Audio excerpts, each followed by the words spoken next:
Hello and welcome to this video about the 1973 Chilean coup.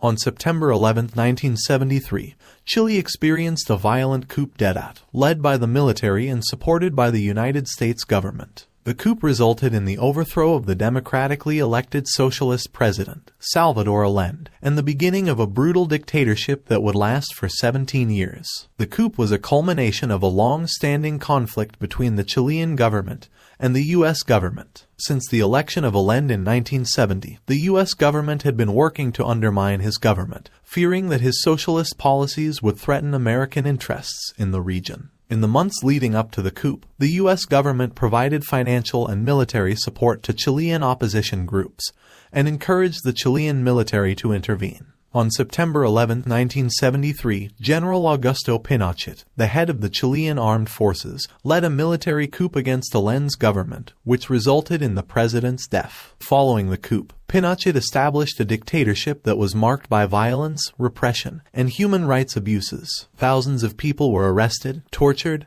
and killed, and many more were forced into exile. The dictatorship was supported by the U.S. government, which provided military and economic aid to the regime. The coup had a profound impact on Chilean society, and it continues to be a source of controversy and debate today. Some argue that the coup was necessary to prevent a communist takeover of Chile, while others see it as a violation of democratic principles and human rights. In 1990, following years of protests and pressure from the international community, the dictatorship came to an end, and Chile began the long process of transition to democracy. While the country has made significant progress in the decades since the coup, the legacy of the dictatorship remains a contentious issue in Chilean politics and society. In conclusion, the 1973 Chilean coup was a defining moment in the country's history, and its impact is still felt today. It was a tragic example of how political and economic interests can override democratic principles and human rights. It is important to remember the lessons of the past to ensure that such events do not happen again in the future. Thank you for watching.